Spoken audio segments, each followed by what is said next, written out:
দর্শক স্বাগত জানাচ্ছি যমুনা টেলিভিশনের নিয়মিত আয়োজন প্রবাসী বাংলাদেশে। বিশ্বের বিভিন্ন প্রান্তে থাকা প্রবাসীদের খবরাখবর নিয়ে আপনাদের সাথে আছি রিশান মাহমুদ। অনেক প্রবাসী বিদেশে বসে বানোয়াট তথ্য প্রচার করে। দেশের শান্তি এবং স্থিতিশীলতার স্বার্থে বানোয়াট তথ্য প্রচার থেকে বিরত থাকার আহ্বান জানিয়েছেন পররাষ্ট্রমন্ত্রী ডক্টর এ.কে আব্দুল মোমেন। প্রথমবারের মতো জাতীয় প্রবাসী দিবসের অনুষ্ঠানে তিনি বলেন, অদক্ষ কর্মীর চেয়ে দক্ষ এবং শিক্ষিত প্রবাসীরা রেমিটেন্স কম পাঠায়।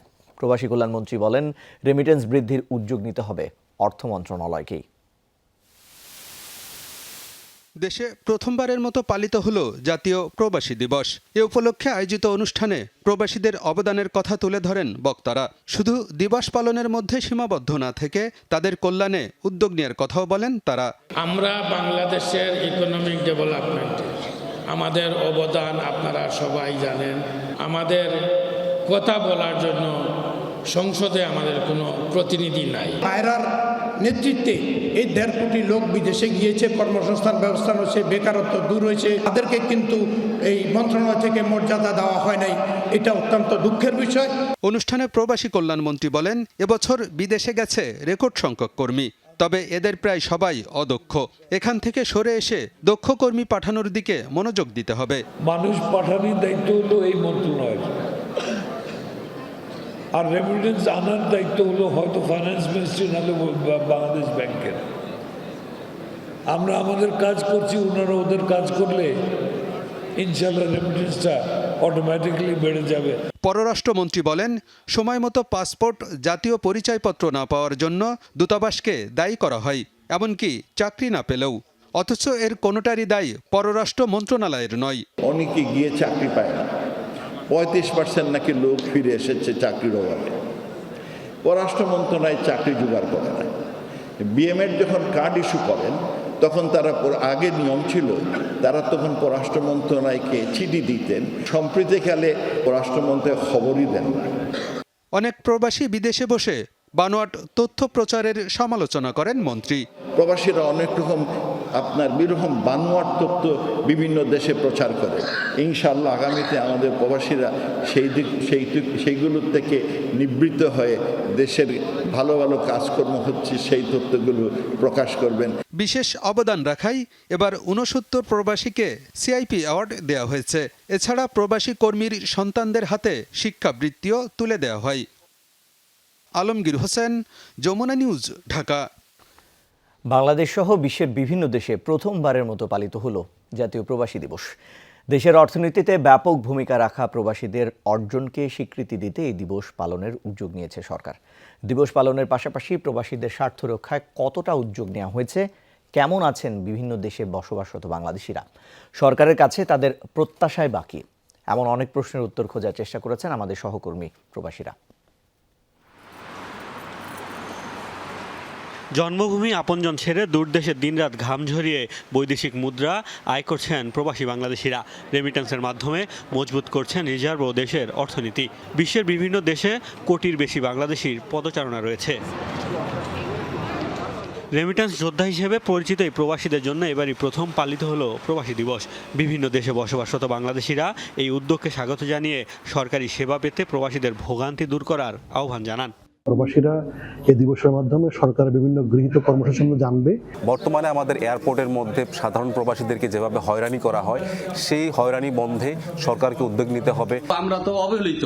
আমাদের এই যারা বাংলাদেশের থেকে আসে এবং বাঙালি আছে ইটালিতে, তারা অনেকেই মনে করেন যে রাস্তাঘাটে পড়ে আছে, অনেকেই না খেয়ে আছে। ইটালির সকল প্রবাসীদের পক্ষ থেকে প্রবাসীদেরকে নিয়ে, আমাদের পরিবারদেরকে নিয়ে, প্রবাসীদেরকে নিয়ে এই সরকার আরো বেশি কাজ করবেন এই আশা ব্যক্ত করি। বাংলাদেশ এয়ারপোর্টের ব্যবস্থা অনেক খারাপ, যা বিশ্বের কোনো দেশের সাথে তুলনা করা যায় না। মাননীয় প্রধানমন্ত্রীর কাছে অনুরোধ করব, আমরা আগামীতে দুর্নীতিমুক্ত বাংলাদেশ দেখতে চাই।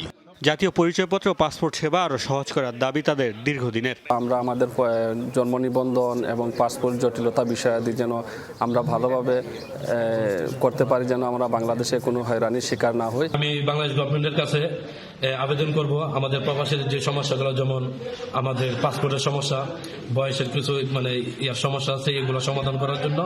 রেমিটেন্সের বিনিময়ে প্রণোদনার হার আরও বাড়ানোর দাবিও তুলেছেন অনেক প্রবাসী। বিশ্বজুড়ে চলমান আর্থিক সংকটের কারণে যেসব প্রবাসী ব্যবসায়ী পড়েছেন বিপাকে সরকারিভাবে তাদের সাহায্যের দাবিও উঠেছে।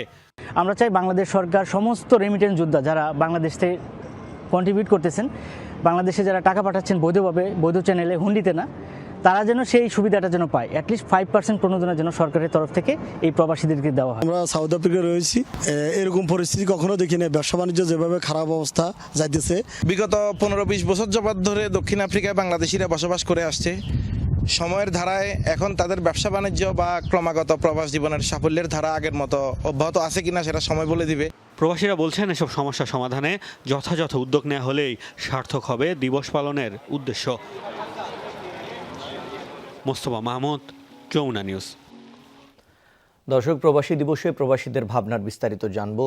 পর্তুগাল থেকে যুক্ত হচ্ছেন সহকর্মী জহিরুল ইসলাম মুন। মুন, আপনার কাছে জানতে চাই, বাংলাদেশ সহ বিশ্বের বিভিন্ন দেশে প্রথমবারের মতো পালিত হলো জাতীয় প্রবাসী দিবস। এই বিষয়টিকে পর্তুগালের প্রবাসীরা কিভাবে দেখছেন এবং সরকারের কাছে তাদের কি কি প্রত্যাশা রয়েছে? রিশান, আপনাকে অনেক ধন্যবাদ। প্রথমবারের মতো পালিত হলো পর্তুগালে, অর্থাৎ বিশ্বের বিভিন্ন দেশে প্রবাসী দিবস। এই দিবস উপলক্ষে কিন্তু আজকে আমরা 2টার সময় কিন্তু দেখেছি আজকে আমাদের এম্বাসিতে, অর্থাৎ এম্বাসিতে কিন্তু রাষ্ট্রদূত কিন্তু একটি প্রোগ্রাম চালনা করেছেন। এছাড়াও কিন্তু প্রবাসীরা বিভিন্ন রকম দায়িত্ব যেগুলো আছে সেগুলো দায়িত্ব কিন্তু পালন করছেন। কিন্তু এর মাঝখানে অনেক কিন্তু দাবি রয়েছে, প্রবাসীদের মূলত অনেক দাবি রয়েছে। সেই দাবির মধ্যে রয়েছে পর্তুগালের যে কনসুলার সেকশন, সেটি কিন্তু বাংলাদেশে নাই। এই ভোগান্তি পোহাতে কিন্তু তাদেরকে ইন্ডিয়া যেতে হয়। এছাড়াও কিন্তু পর্তুগাল বাংলাদেশ দূতাবাসে কিন্তু এইখানে আমাদের এনআইডি সার্ভিসটাকেও কিন্তু অন্যান্য দেশে চালু করার প্রক্রিয়া শুরু হলেও আমার পর্তুগালে কিন্তু এখানে কিন্তু পর্তুগালে চালু হওয়ার প্রক্রিয়াটা শুরু হয়নি। এছাড়াও রয়েছে বিভিন্ন দেশে, অর্থাৎ ইউরোপে অন্যান্য দেশে, যেমন ধরেন মাল্টা বা বিভিন্ন রকম পোল্যান্ড, অন্যান্য দেশে কিন্তু বিভিন্ন দেশে, ইউরোপের অন্যান্য দেশেও কিন্তু কনসুলার সেকশন নাই।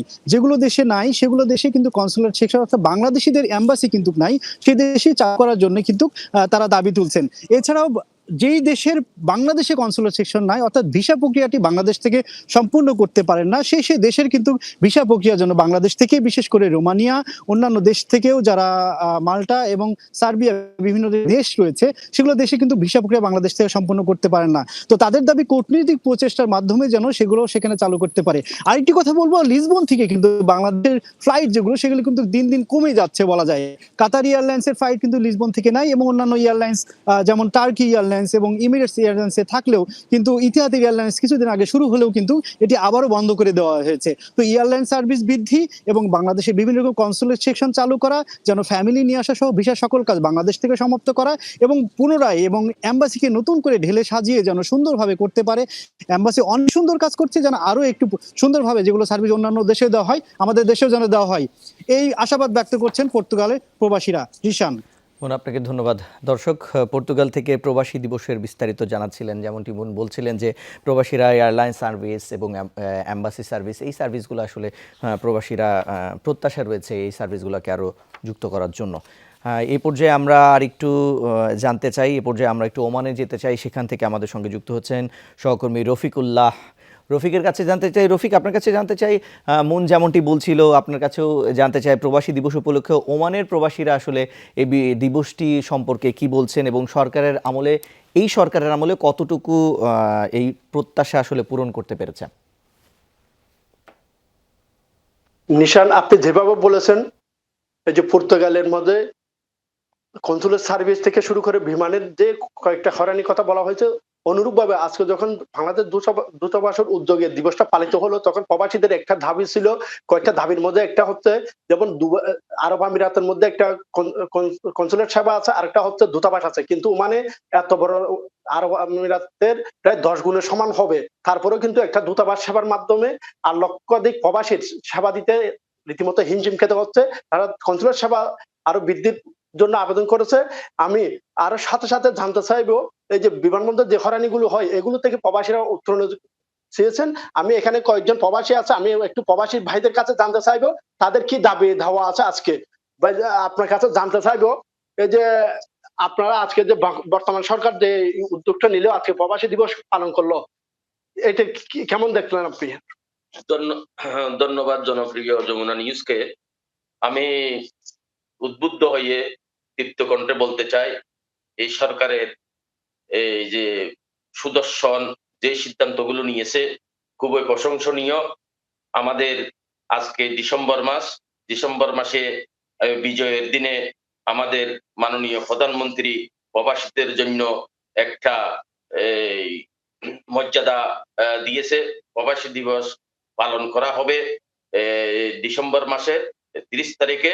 ওই জন্য প্রবাসীদের পক্ষ থেকে মাননীয় প্রধানমন্ত্রীকে ধন্যবাদ জানাচ্ছি, এবং সেই সাথে আমাদের প্রবাসীদের জন্য যেই স্কেল দিয়েছে সেই স্কেলের মধ্যে আমরা এই যে বাংলাদেশ সরকারকে ধন্যবাদ জানাচ্ছি। আপনার কাছে আরেকটা প্রশ্ন, প্রবাসী যে হয়রানির শিকার হচ্ছে বিমানবন্দরে, এই সম্পর্কে আজকে আপনার দূতাবাসে বললেন কি মন্তব্য? ধন্যবাদ। আসলে আপনারা জানেন আমরা বাংলাদেশিদের মধ্যে সারা বিশ্বে প্রায় 1,40,00,000 মতো আমরা প্রবাসী রয়েছি। তার মধ্যে আমরা ওমানে 7,25,000 প্রবাসী ওমানে রয়েছে। আমাদের একটা অভিযোগ থাকে, আমরা যখন এই প্রবাস থেকে দেশে যাই বিমানবন্দরে যে আমাদের একটা অবহেলা করা হয়, ওইটা আমাদের একটা অভিযোগ থাকে, সেটা আমরা আজকে বাংলাদেশ দূতাবাসের মাধ্যমে মুক্ত করতে চান। ধন্যবাদ। যেভাবে বলেছেন নিশান, আপনি জানতে পারছেন দূতাবাসের মাধ্যমে তারা সরকারকে জানিয়ে দেয় যাতে করে প্রবাসীদের হয়রানি বন্ধ হোক। রফিক, আমরা বুঝতেই পারছি প্রবাসীদের যে সমস্ত সেবার প্রত্যাশা রয়েছে তা দ্রুতই পূরণ হোক। আপনাকে ধন্যবাদ যুক্ত হওয়ার জন্য। বাহরাইনে উদযাপিত হয়েছে জাতীয় প্রবাসী দিবস। প্রবাসীদের কল্যাণ মর্যাদা আমাদের অঙ্গীকার। স্মার্ট বাংলাদেশ গড়ায় তারাও সমান অংশীদার, এই প্রতিপাদ্যকে সামনে রেখে উদযাপন করা হয়েছে দিনটি। শনিবার স্থানীয় সময় সকালে রাজধানী মানামায় বাংলাদেশ দূতাবাস প্রাঙ্গণে শুরু হয় দিবসের আনুষ্ঠানিকতা। অনুষ্ঠানে রাষ্ট্রপতি, প্রধানমন্ত্রী, পররাষ্ট্রমন্ত্রী ও প্রবাসী কল্যাণ ও বৈদেশিক কর্মসংস্থান মন্ত্রীর দেওয়া বাণী পাঠ করেন দূতাবাসের প্রথম সচিব মোহাম্মদ ইলিয়াসুর রহমান এবং শ্রম সচিব মাহফুজুর রহমান। পরে অনুষ্ঠিত হয় এক আলোচনা সভায় প্রবাসীদের জাতীয় প্রবাসী দিবসের শুভেচ্ছা জানান বাংলাদেশ দূতাবাসের charge d' affaires AKM Mohiuddin Kayes. বিদেশের মাটিতে দেশের ভাবমূর্তি উজ্জ্বল করার জন্য তিনি সবাইকে ধন্যবাদও জানান। সবাইকে অনুরোধ করেন বৈধ পথে রেমিটেন্স পাঠানোর। মালয়েশিয়ায় উদযাপিত হয়েছে জাতীয় প্রবাসী দিবস। শনিবার কুয়ালালামপুরের জি টাওয়ারে নানা আয়োজনে উদযাপন করা হয় বিশেষ এই দিবস। রাষ্ট্রপতি, প্রধানমন্ত্রী, পররাষ্ট্রমন্ত্রী ও প্রবাসী কল্যাণ ও বৈদেশিক কর্মসংস্থান মন্ত্রীর বাণী পাঠের মধ্য দিয়ে শুরু হয় অনুষ্ঠান। পরে প্রদর্শিত হয় প্রবাসীদের কল্যাণে বাংলাদেশ হাইকমিশনের নানা কার্যক্রম নিয়ে তৈরি প্রামাণ্যচিত্র। অনুষ্ঠানে প্রধান অতিথি ছিলেন বাংলাদেশের হাই কমিশনার মোহাম্মদ শামীম আহসান। বলেন, প্রধানমন্ত্রীর প্রবাস বান্ধব নীতি বাস্তবায়নে আন্তরিকভাবে কাজ করছে দূতাবাস। প্রবাসী বাংলাদেশিরা স্বাগতিক দেশ মালয়েশিয়া এবং বাংলাদেশের উন্নয়নে গুরুত্বপূর্ণ ভূমিকা রাখছেন। পরে বিভিন্ন ক্যাটাগরিতে 18 প্রবাসীকে বিশেষ সম্মাননা ক্রেস্ট ও সার্টিফিকেট প্রদান করা হয়। সর্বশেষ সাংস্কৃতিক অনুষ্ঠান ও রাফেল ড্রয়ের মাধ্যমে শেষ হয় দিবসের আনুষ্ঠানিকতা। অনুষ্ঠানে উপস্থিত ছিলেন হাই কমিশনের councillor Syed Shariful Islam, foreign workers ডিভিশনের প্রধান হারিরি বিন হারুন সহ অন্যান্যরা। যুক্তরাষ্ট্রের নিউ ইয়র্কে মহান বিজয় দিবস উপলক্ষে আলোচনা সভা ও দোয়া মাহফিলের আয়োজন করা হয়েছে। ব্রুকলিনে স্থানীয় একটি রেস্টুরেন্টে সন্দীপ অ্যাসোসিয়েশন উত্তর আমেরিকার উদ্যোগে হয় এই আয়োজন। সংগঠনের সভাপতি মোহাম্মদ আশরাফ উদ্দিনের সভাপতিত্বে সভা পরিচালনা করেন মোহাম্মদ সিরাজউদ্দৌলা। বক্তব্য রাখেন মোহাম্মদ ইদ্রিস, আলম জাহাঙ্গীর, মোহাম্মদ মার্শাল খান, শামসুদ্দিন আজাদ সহ অনেকে। এ সময় বক্তারা প্রবাসে জাতীয় দিবস পালনের মাধ্যমে নতুন প্রজন্মের কাছে বাংলাদেশের ইতিহাস ও সংস্কৃতি তুলে ধরার আহ্বান জানান। ইতালিতে গণসংযোগ করেছেন শরীয়তপুর 1 আসনে নৌকা মার্কায় মনোনয়নপ্রাপ্ত ইকবাল হোসেন অপু। স্থানীয় এক রেস্তোরাঁয় আয়োজন করা হয় এই আলোচনা সভায় ভিডিও কনফারেন্সে যোগ দেন তিনি। বলেন, বাংলাদেশকে স্মার্ট বাংলাদেশে রূপান্তরিত করতে নৌকার জয় ছাড়া কোনো বিকল্প পথ নেই। তাই উন্নয়নের ধারা অব্যাহত রাখতে সবাইকে নৌকা মার্কায় ভোট দেওয়ার আহ্বান জানান তিনি।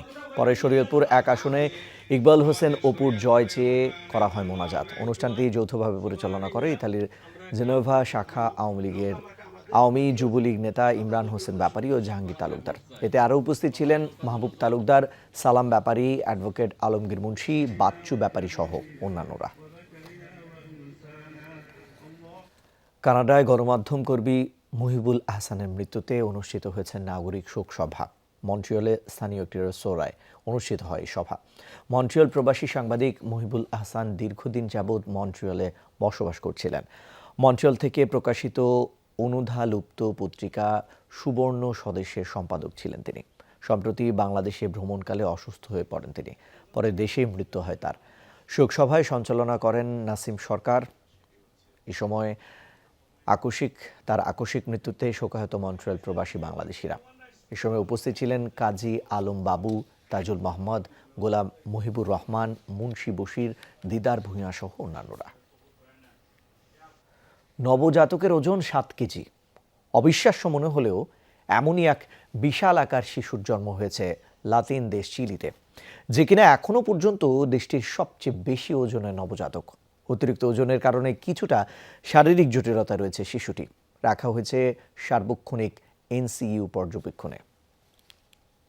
দক্ষিণ আমেরিকার দেশ চিলিতে বিস্ময় ছড়াচ্ছে বিশাল ওজনের নবজাতক। স্বাভাবিকের মাত্রা পেরিয়ে প্রায় দ্বিগুণ ওজন নিয়ে জন্মেছে যে। গেল 28 ডিসেম্বর জন্ম হয়েছে 7 কেজি 105 গ্রাম ওজনের শিশুটির। উচ্চতাও 2 ফুটের বেশি। স্বাভাবিকের চেয়ে বড় এই শারীরিক আকারের জন্য যাকে আখ্যা দেওয়া হয়েছে সুপার সাইজ বেবি হিসেবে। নবজাতক তো সাধারণত ছোট হয়, কিন্তু চিকিৎসকরা বলছেন আমার বাচ্চাটার আকার 1 বছরের বাচ্চার সমান হয়েছে। সাধারণত 2.5 থেকে 4.5 কেজিকে নবজাতকের স্বাভাবিক ওজন মনে করা হয়। তাই অতিরিক্ত এই ওজন শিশুর জন্ম প্রক্রিয়ার উপরও বেশ প্রভাব ফেলেছে। মা ও নবজাতকের সুস্থতার বিষয় মাথায় রেখে স্বাভাবিকের বদলে অস্ত্রোপচারকে বেছে নেন চিকিৎসকরা। কিন্তু অতিরিক্ত ওজনের কারণে দেখা দিয়েছে কিছু শারীরিক সমস্যা। কৃত্রিম শ্বাস প্রশ্বাসের জন্য এখন শিশুটিকে রাখা হয়েছে এনআইসিইউর সার্বক্ষণিক তত্ত্বাবধানে। তবে তার অবস্থা স্থিতিশীল। 7 কেজির বেশি ওজন নিয়ে মায়ের পেট থেকে জন্ম নেওয়ার ঘটনা বিরল। এ ধরনের শিশুদের সাধারণত ডায়াবেটিক এবং জন্ডিসের ঝুঁকি থাকে। এছাড়া রক্তেও কিছু সমস্যা দেখা দেওয়ার আশঙ্কা থেকে যায়। চিলিতে এখনো পর্যন্ত জন্ম নেওয়া সবচেয়ে বেশি ওজনের শিশু সে। এর আগে সর্বোচ্চ ওজনের নবজাতক ছিল 6 কেজি 700 গ্রামের। প্রিয়াঙ্কা চক্রবর্তী, যমুনা নিউজ। দর্শক, এই ছিল প্রবাসী বাংলাদেশে। এতক্ষণ সাথে থাকার জন্য সবাইকে ধন্যবাদ।